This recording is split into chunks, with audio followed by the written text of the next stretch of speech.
Hello friends, the reading capsule पर आप सभी का स्वागत है। सच बताइए, कितनी बार आपने अपने लिए कुछ बड़ा प्लान किया और फिर रोजमर्रा की छोटी छोटी चीजों में उलझकर वो सपना पीछे छूट गया। नया साल आया, रिजोल्यूशन बनाए, 2 हफ्ते बाद सब पुराने ढर्रे पर लौट गए। कभी मोटिवेशन की कमी, कभी टाल मटोल और कभी बस ये एहसास कि शायद मुझसे नहीं होगा। अगर आप भी ये सब महसूस कर चुके हैं तो भरोसा रखिए, आप अकेले नहीं हैं। हम सब इस चक्र में फंसते हैं। फर्क बस इतना है कि कुछ लोग इससे बाहर निकलना सीख जाते हैं और यहीं से असली कहानी शुरू होती है। आज की इस वीडियो में हम साथ मिलकर एक ऐसी सोच और तरीका खोजेंगे जो सिर्फ मोटिवेशन का जज्बा नहीं जगाएगा, बल्कि आपको हर दिन आगे बढ़ने की ताकत देगा। तो चलिए शुरू करते हैं। अध्याय 1, एक अनगूंज आजादी क्या है। कल्पना कीजिए, एक शांत शाम, हल्की हवा और एक दोस्त जो आपके सामने बैठा है। हाथ में चाय का प्याला लेकर दोस्त मुस्कुराते हुए कहता है, आओ आज हम एक दिलचस्प सवाल से शुरुआत करें। आजादी क्या है? यही सवाल जे कृष्णमूर्ति अपने पाठकों को आजादी की खोज की शुरुआत में ले जाते हैं। सरल लेकिन गहरी जिज्ञासा से भरा कृष्णमूर्ति कहते हैं कि आजादी किसी आदर्श से उलझने की नहीं, बल्कि उसका अनुभव करने की प्रक्रिया है। वह सवाल उठाते हैं, क्या हमारी सोच, हमारे संग्रहित विचार, हमारी धारणाएं हमें सच में आजाद कर सकती हैं, या हमें हर रोज अपने आप को, अपने विचारों को नए दृष्टिकोण से देखने का साहस चाहिए। यह अनुभवात्मक आजादी कोई दूर की मंजिल नहीं, बल्कि हर तरह के बंधनों से आत्म अनुभव में खुलने की एक यात्रा है। फिर कृष्णमूर्ति आगे बताते हैं कि आजादी का अर्थ सिर्फ स्वैच्छिकता नहीं, बल्कि उसके साथ जिम्मेदारी आती है। जैसे अधिकार के साथ उत्तरदायित्व जुड़ा होता है। अगर जिम्मेदारी कमजोर हो जाए तो आजादी भ्रम में बदल सकती है। देखो, अगर तुम सच में आजाद होना चाहते हो तो तुम्हें केवल चाहने से काम नहीं चलेगा। तुम्हें उस आजादी को निभाने की जिम्मेदारी भी लेनी होगी। अध्याय 1 में कृष्णमूर्ति एक तस्वीर खींचते हैं। एक ऐसा मन जो बिना पूर्वाग्रह या किसी सिद्धांत के बोझ के जैसे एक शिशु दुनिया को देखे, जिसे वे मासूम मन कहते हैं। यह मासूमियत केवल अहंकार की कमी नहीं, बल्कि दैनिक जीवन में नया देख पाने की ताजगी है। इससे ही वह रोजमर्रा की चीजों में भी कुछ नया, कुछ वास्तविक महसूस कर सकते हैं, और वही अनुभवात्मक आजादी का स्रोत बनता है। कृष्णमूर्ति कहते हैं कि हम अक्सर अनजाने में बंधनों में फंस जाते हैं। ये बंधन हमारे डर, पूर्वाग्रह और लगातार दोहराए जाने वाले विचार होते हैं। उन्होंने जो मूल उपाय सुझाया है वह है सतत अवलोकन, अपने विचारों, भावनाओं और प्रतिक्रियाओं को बिना आलोचना के, लेकिन पूरी सतर्कता के साथ देखना। जब तुम अस्वस्थ या दबाव में होते हो, बस देखो, ध्यान से कोई निर्णय मत लो, सिर्फ देखो। इसी अवलोकन से तुम्हें बनी बनाई कल्पनाओं से आजादी मिलती है। यह ध्यान या जागरूकता ही शुरुआती सफर की नींव है। अध्याय 1 का सार यह है कि आजादी कोई सिद्धांत नहीं, बल्कि अनुभव है। इसमें जिम्मेदारी का भाव आवश्यक है। मासूम मन हमें पूर्वाग्रह से मुक्त रखता है और अवलोकन हमें बंधनों से बाहर निकालता है। आपके रोजमर्रा के जीवन में भी यही बातें महत्व रखती हैं। जैसे जब आप किसी चुनौती से भिड़ते हैं, तनाव में फंसते हैं, डरते हैं, तो मासूम मन से देख पाना और जागरूकता लाना आपको उसी क्षण में खुद से जोड़ते हैं और किसी पुराने ढांचे में फंसने से बचाते हैं। यह अध्याय हमें न केवल विचारों को बदलने, बल्कि देखने के तरीके को बदलने का निमंत्रण देता है। यह एक बेहद सहज और गहराई से सोचने वाला दृष्टिकोण है। अगर जागरूकता हमें बंधन से आजाद कर सकती है, तो क्या यह जागरूकता सामाजिक बंधनों को भी खंडित कर सकती है? क्या हम कुशलता से एक मासूम मन का अभ्यास वास्तव में रोजमर्रा की सामाजिक चुनौतियों में कर सकते हैं? अध्याय 2, बंधनों की पहचान और उनसे मुक्ति की शुरुआत। एक सुबह की कल्पना कीजिए। बाहर हल्की धूप है, पक्षियों की आवाजें आ रही हैं। आप बरामदे में बैठे हैं और आपके मन में कल रात का वही सवाल घूम रहा है, क्या जागरूकता हमें सामाजिक बंधनों से भी मुक्त कर सकती है? जे कृष्णमूर्ति इस अध्याय में सबसे पहले हमें यह समझने के लिए कहते हैं कि बंधन केवल बाहरी नहीं होते, बंधन हमारे भीतर भी होते हैं, और अक्सर सबसे मजबूत बंधन अदृश्य होते हैं। वे कहते हैं कि हम बचपन से समाज, परिवार, शिक्षा और संस्कृति से एक तरह की सोच अपनाते हैं। यह सोच हमें दुनिया को एक निश्चित तरीके से देखने पर मजबूर करती है। समय के साथ यह सोच हमारी पहचान बन जाती है और हम समझ ही नहीं पाते कि हम एक तय ढांचे में जी रहे हैं। बंधन कई प्रकार के हो सकते हैं। पहला, भय का बंधन, जब हमें डर होता है कि अगर हम अलग सोचेंगे तो लोग हमें अस्वीकार कर देंगे। दूसरा, आदत का बंधन, हम चीजें वैसे ही करते हैं जैसे हमेशा से करते आए हैं। तीसरा, विश्वास का बंधन, जब हम बिना सवाल पूछे किसी सिद्धांत या विचारधारा को पकड़ लेते हैं। कृष्णमूर्ति कहते हैं कि इन बंधनों की पहचान करना ही मुक्ति की शुरुआत है। जब तक हमें पता ही नहीं होगा कि हम बंधन में हैं, तब तक आजादी की खोज संभव नहीं है। वे एक उदाहरण देते हैं। मान लीजिए आप किसी रास्ते पर रोज चलते हैं और आपको लगता है यही एकमात्र रास्ता है। अगर एक दिन आप अचानक मुड़कर देखें तो शायद आपको दूसरा रास्ता भी दिख जाए। यह मुड़कर देखना ही अवलोकन है और यही पहला कदम है। अवलोकन का मतलब है खुद को बिना किसी निर्णय के देखना, अपनी सोच को पकड़ना। जैसे ही कोई विचार आता है, देखें वह किससे उत्पन्न हुआ है। डर से, आदत से या किसी पुराने विश्वास से। वे समझाते हैं कि अगर हम अपने भीतर के बंधनों को पहचान लें तो बाहरी बंधन भी धीरे धीरे अपनी पकड़ छोड़ देते हैं, क्योंकि बाहर की दुनिया हमारे भीतर की दुनिया का ही प्रतिबिंब है। इस अवलोकन के साथ ही आता है परिवर्तन, लेकिन यह परिवर्तन किसी प्रयास से नहीं बल्कि समझ से आता है। जब आप सच में देख लेते हैं कि कोई बंधन आपको सीमित कर रहा है तो वह अपने आप टूटने लगता है। कृष्णमूर्ति यह भी बताते हैं कि यह प्रक्रिया धीरे धीरे होती है। इसमें धैर्य और ईमानदारी की जरूरत होती है। खुद से ईमानदारी रखना सबसे कठिन है, क्योंकि हम अपने आप से भी कई बार सच्चाई छुपा लेते हैं। अध्याय 2 हमें यह सिखाता है कि मुक्ति केवल विचारों में नहीं बल्कि देखने के तरीके में है। हमें अपने अंदर और बाहर दोनों जगह देखना होगा, तभी हम पूरी तरह से आजाद हो पाएंगे। अब सवाल उठता है कि अगर हम अपने भीतर और बाहर दोनों को देखना सीख जाएं, तो क्या यह देखने की क्षमता हमें जीवन की हर परिस्थिति में स्पष्टता दे सकती है? क्या यह स्पष्टता हमें प्रेम और करुणा को एक नए रूप में समझने की ओर ले जाएगी? अध्याय 3 स्पष्टता और प्रेम का संगम। पिछले अध्याय में हमने जाना कि अवलोकन और बंधनों की पहचान हमें आजादी की राह पर ले जाते हैं। अब कृष्णमूर्ति इस अध्याय में बताते हैं कि जब भीतर और बाहर देखने की आदत विकसित हो जाती है तो हमारे जीवन में एक नई चीज जन्म लेती है, जिसे वे स्पष्टता कहते हैं। स्पष्टता का मतलब है किसी चीज को बिना विकृति के देखना, न अपने डर के चश्मे से, न अपने विश्वासों के रंग से, न अपने अतीत के अनुभवों की छाया से, बस वैसा देखना जैसा वह है। वे कहते हैं कि स्पष्टता तब आती है जब मन शांत होता है। शांत का मतलब यह नहीं कि विचार पूरी तरह रुक जाएं, बल्कि यह कि विचार हमें खींचकर किसी दिशा में न ले जाएं। जैसे साफ पानी में हम नीचे तक देख सकते हैं, वैसे ही शांत मन में हम जीवन की सच्चाई देख सकते हैं।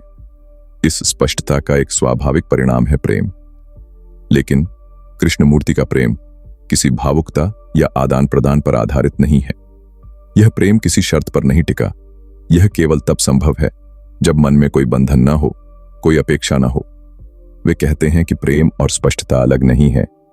जब आप साफ देखते हैं तो आप स्वाभाविक रूप से प्रेम करते हैं, क्योंकि तब आप चीजों को जैसे वे हैं वैसे स्वीकारते हैं, न कि जैसे आप उन्हें देखना चाहते हैं। यह प्रेम करुणा को जन्म देता है। करुणा का मतलब है दूसरों के दुख को समझना, लेकिन यह समझ केवल बौद्धिक नहीं होती, यह हृदय से आती है। और यह तभी संभव है जब हम खुद के दुख और डर को बिना भागे देख चुके हों। कृष्णमूर्ति चेतावनी देते हैं कि अगर प्रेम में स्वामित्व आ जाए तो वह प्रेम नहीं रह जाता। स्वामित्व बंधन लाता है और बंधन में हमेशा डर छुपा होता है। डर खोने का डर, बदलने का डर, अकेले रह जाने का डर। इसलिए वे कहते हैं कि प्रेम में स्वतंत्रता जरूरी है और स्वतंत्रता में प्रेम जरूरी है। अगर इनमें से कोई एक भी कमी हो तो जीवन अधूरा रह जाता है।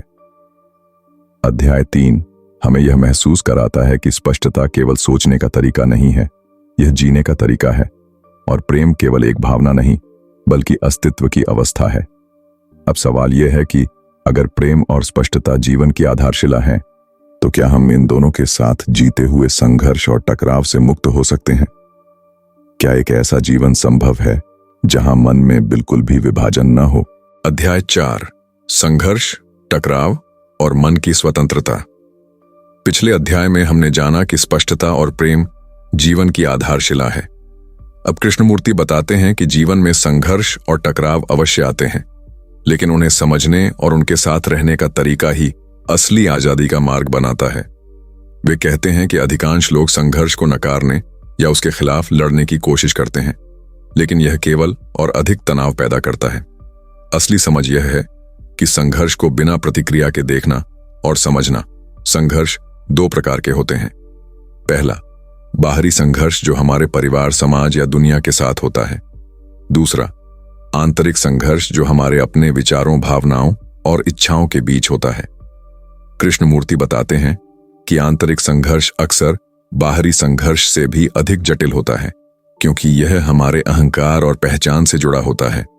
जब हम अपने विचारों और भावनाओं के पीछे छिपे डर और अपेक्षाओं को पहचान लेते हैं, तो संघर्ष अपने आप हल होने लगता है। वे कहते हैं कि संघर्ष को हल करने का तरीका कोई नियम या सिद्धांत नहीं है, बल्कि अवलोकन और जागरूकता से होता है। जब आप अपने भीतर और बाहर की परिस्थितियों को पूरी स्पष्टता से देखते हैं, तो आप समझ पाते हैं कि किस चीज की जरूरत है और क्या केवल आपकी धारणा या भय है। कृष्णमूर्ति यह भी बताते हैं कि टकराव जीवन का हिस्सा है और टकराव में भागना या उससे बचना दोनों ही आपको बंधन में डाल सकते हैं। असली आजादी वह है जो टकराव के बीच भी शांत और जागरूक रह सके। यहां प्रेम और स्पष्टता फिर से महत्व रखते हैं। जब आप स्पष्टता से देखते हैं और प्रेम से प्रतिक्रिया करते हैं, तो टकराव केवल एक घटना बनकर गुजरता है और आपके मन को प्रभावित नहीं करता। अध्याय 4 में एक उदाहरण के रूप में वे कहते हैं कि अगर कोई व्यक्ति आपके खिलाफ व्यवहार करता है, तो प्रतिक्रिया केवल आपकी धारणा और भावना से आती है। अगर आप उसे बिना पूर्वाग्रह के देखें और समझें कि वह भी अपने डर और बंधनों के भीतर है, तो आप स्वाभाविक रूप से संतुलित प्रतिक्रिया देंगे। इस तरह टकराव भी एक सीख बन जाता है और संघर्ष भी विकास का माध्यम बन जाता है। यह केवल अभ्यास और जागरूकता से संभव है। अध्याय 4 हमें यह समझाता है कि स्वतंत्र मन केवल शांत और खाली मन नहीं है, बल्कि वह मन है जो संघर्ष और टकराव के बीच भी जागरूक, स्पष्ट और प्रेमपूर्ण रह सके। अब सवाल यह है कि अगर मन हर परिस्थिति में जागरूक और स्पष्ट रह सकता है, तो क्या यह हमें पूर्ण आजादी और सच्ची खुशी के अनुभव की ओर ले जाएगा? क्या एक ऐसा जीवन संभव है जहां भय, भ्रम और अशांति का कोई प्रभाव न हो? अध्याय 5 पूर्ण आजादी और सच्ची खुशी की ओर। पिछले अध्याय में हमने जाना कि संघर्ष और टकराव जीवन का हिस्सा है और उनका सामना जागरूकता और स्पष्टता से करना ही असली आजादी की कुंजी है। अब कृष्णमूर्ति इस अध्याय में हमें दिखाते हैं कि यही राह सच्ची खुशी की ओर ले जाती है। वे कहते हैं कि अधिकतर लोग खुशी को बाहरी परिस्थितियों, प्राप्तियों या अनुभवों से जोड़ते हैं, लेकिन वास्तविक खुशी कोई वस्तु या स्थिति नहीं है। यह मन की स्थिति है। यह स्पष्टता और प्रेम से पैदा होती है। जब मन अपने भीतर और बाहर की परिस्थितियों को पूरी तरह देख पाता है और बिना भय, बिना बंधन, बिना अपेक्षा के जी सकता है, तो वही स्थिति सच्ची खुशी है। कृष्णमूर्ति बताते हैं कि पूर्ण आजादी और खुशी का मतलब यह नहीं कि जीवन में कोई समस्या नहीं होगी, बल्कि इसका मतलब यह है कि समस्याओं का सामना करते हुए भी मन शांत, स्पष्ट और प्रेमपूर्ण रह सके। वे एक उदाहरण देते हैं। कल्पना कीजिए, आप किसी कठिन परिस्थिति में हैं, जैसे नौकरी या परिवार में चुनौती, लेकिन आप पूरी तरह जागरूक हैं। आप अपनी प्रतिक्रियाओं को समझ रहे हैं। आप देख रहे हैं कि कौन सी भावना डर से आ रही है और कौन सी सोच स्पष्टता से उत्पन्न हो रही है। इस अवलोकन से आप पाएंगे कि आप अब बंधनों में नहीं हैं। आप अपने विचारों और भावनाओं के बंधन से मुक्त हैं और उसी स्थिति में खुशी अपने आप अनुभव होती है। कृष्णमूर्ति आगे बताते हैं कि पूर्ण आजादी का एक महत्वपूर्ण पहलू है कोई अपेक्षा न रखना, न अपने लिए न दूसरों के लिए। जब अपेक्षा नहीं रहती तो दुख और निराशा भी घट जाती है, क्योंकि अधिकांश दुख अपेक्षाओं के टूटने से आता है। इस अध्याय में यह भी बताया गया है कि सच्ची खुशी का अनुभव व्यक्तिगत होने के साथ सामूहिक भी है। जब आप अपने भीतर स्वतंत्र और स्पष्ट हैं, तो आपके आसपास के लोग भी उस ऊर्जा को महसूस करते हैं और यह प्रेम और करुणा का संचार करता है। अध्याय 5 में हम समझते हैं कि आजादी केवल आत्म का लक्ष्य नहीं है, यह जीवन के हर पहलू में उतारने की प्रक्रिया है। यह अनुभव हर क्षण में अभ्यास के माध्यम से आता है। यह कोई सिद्धांत नहीं बल्कि वास्तविकता है। अध्याय 5 का सार यह है कि पूर्ण आजादी और सच्ची खुशी अवलोकन, जागरूकता, स्पष्टता और प्रेम से संभव है। जीवन की परिस्थितियों में संतुलन बनाए रखना ही असली कल्याण है। अब सवाल यह है कि अगर हम पूर्ण आजादी और सच्ची खुशी को अनुभव कर सकते हैं, तो क्या यह हमें जीवन के अर्थ और उद्देश्य की गहरी समझ भी दे सकता है? क्या एक ऐसा जीवन संभव है जिसमें हर क्षण का अनुभव गहन और पूर्ण हो? अध्याय 6, जीवन का अर्थ और उद्देश्य। पिछले अध्याय में हमने जाना कि पूर्ण आजादी और सच्ची खुशी अवलोकन, जागरूकता और प्रेम से संभव है। अब कृष्णमूर्ति इस अध्याय में हमें जीवन के अर्थ और उद्देश्य के सवाल की ओर ले जाते हैं। वे कहते हैं कि अधिकांश लोग जीवन का अर्थ बाहर ढूंढते हैं, जैसे संपत्ति, पद, संबंध या सामाजिक मान्यता। लेकिन वास्तविक अर्थ और उद्देश्य बाहर नहीं बल्कि भीतर है। जीवन का उद्देश्य केवल अस्तित्व का विस्तार नहीं बल्कि समझ और जागरूकता का विकास है। यह समझ हमें जीवन में हर क्रिया, हर अनुभव और हर संबंध में मार्गदर्शन देती है। कृष्णमूर्ति बताते हैं कि जब मन अपने भीतर की स्पष्टता और प्रेम को अनुभव करता है, तो यह स्वतः ही जीवन के उद्देश्य को पहचानता है। उद्देश्य केवल सोचने से नहीं बल्कि जीने और अनुभव करने से उत्पन्न होता है। वे कहते हैं कि अर्थ केवल व्यक्तिगत लाभ में नहीं बल्कि सामूहिक कल्याण और करुणा में भी है। जब हम दूसरों के दुख और खुशियों को समझते हैं, तो हमारा अनुभव और गहरा होता है और यही जीवन का उद्देश्य बन जाता है। अध्याय 6 में एक उदाहरण दिया गया है। कल्पना कीजिए, आप किसी समाज सेवा या मदद के कार्य में लगे हैं, लेकिन आप केवल परिणाम की चिंता नहीं कर रहे हैं बल्कि हर क्षण अनुभव कर रहे हैं कि आप क्या कर रहे हैं और क्यों कर रहे हैं।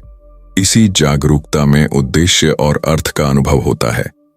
कृष्णमूर्ति आगे बताते हैं कि जीवन का उद्देश्य निरंतर अभ्यास और जागरूकता से प्रकट होता है। यह कोई स्थायी उपलब्धि नहीं है बल्कि हर दिन, हर अनुभव में समझ का विस्तार है। वे चेतावनी देते हैं कि अगर हम केवल परिणाम और लक्ष्य पर ध्यान दें, तो हम अपने उद्देश्य से दूर चले जाते हैं और बंधनों और भ्रमों में फंस जाते हैं। इसलिए उद्देश्य की खोज हमेशा वर्तमान में अनुभव करने से होती है। अध्याय 6 का सार यह है कि जीवन का वास्तविक अर्थ और उद्देश्य बाहर नहीं बल्कि भीतर, जागरूकता, स्पष्टता और प्रेम में है। उद्देश्य अनुभव में है और यही जीवन को पूर्ण और सार्थक बनाता है। अब सवाल यह है कि अगर हम जीवन के अर्थ और उद्देश्य को हर क्षण अनुभव कर सकते हैं, तो क्या यह हमें मृत्यु और अनिश्चितता के भय से भी मुक्त कर सकता है? क्या एक ऐसा जीवन संभव है जिसमें हम हर अनुभव को पूरी तरह अपनाएं और अंत की चिंता से मुक्त रहें?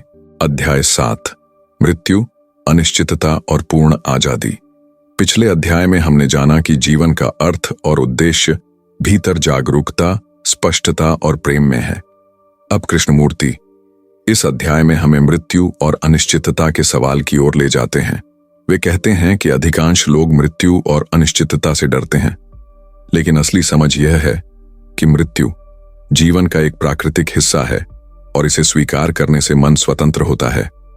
कृष्णमूर्ति बताते हैं कि मृत्यु का डर अक्सर हमारी पहचान और अहंकार से जुड़ा होता है।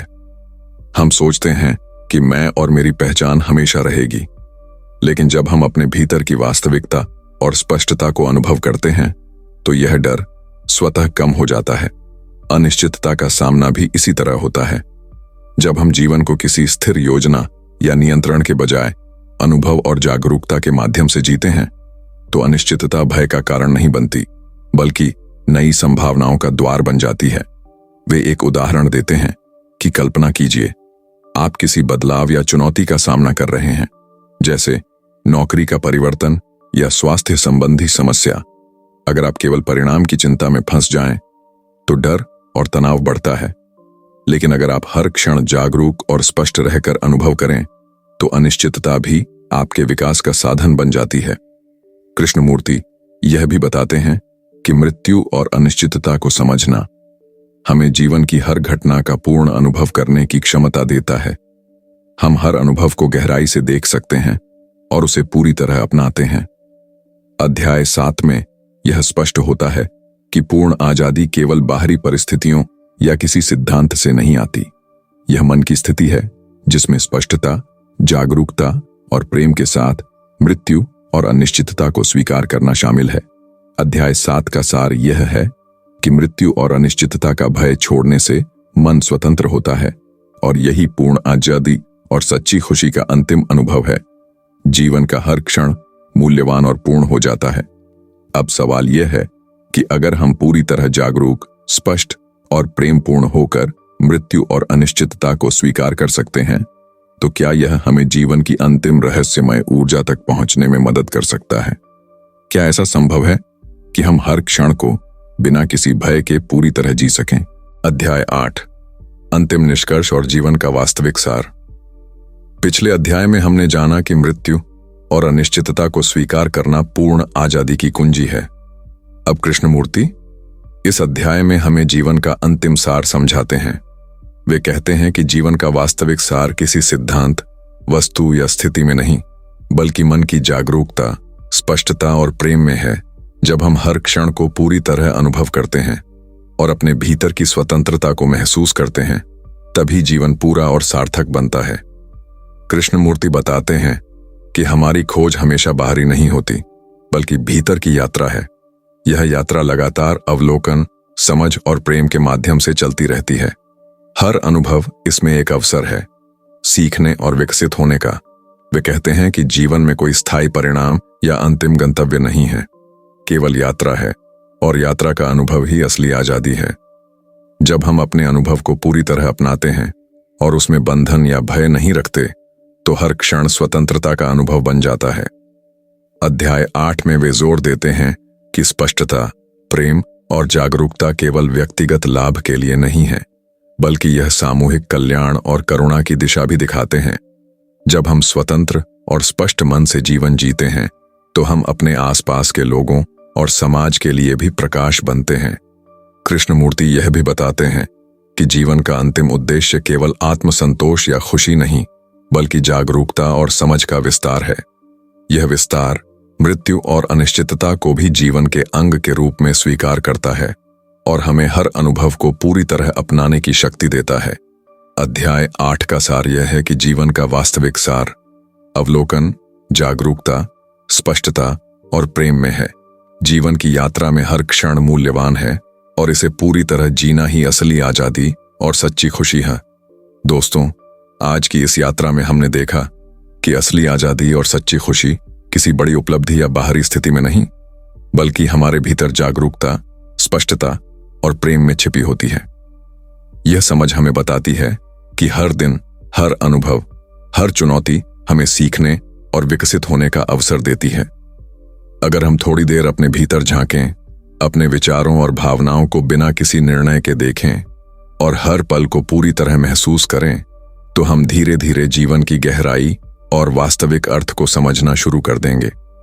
यह कोई बड़ा छलांग नहीं, सिर्फ एक छोटा कदम है। एक पल के लिए सच में ध्यान देना, अपनी भावना को महसूस करना या अपने आसपास किसी के लिए थोड़ा प्रेम दिखाना। तो आज मैं आपसे यही कहूंगा, खुद के लिए एक छोटा कदम उठाइए। बस एक क्षण के लिए रुक कर देखें, महसूस करें और समझें कि यह आपकी यात्रा का हिस्सा है। अगर आपको यह वीडियो पसंद आया तो हमारे साथ जुड़ें, अपने अनुभव साझा करें और हर दिन थोड़ी थोड़ी जागरूकता के साथ अपनी जिंदगी को थोड़ा और हल्का, थोड़ा और आजाद बनाते रहें। याद रखिए, असली परिवर्तन बड़े निर्णयों में नहीं, बल्कि रोजाना के छोटे छोटे क्षणों में छुपा होता है।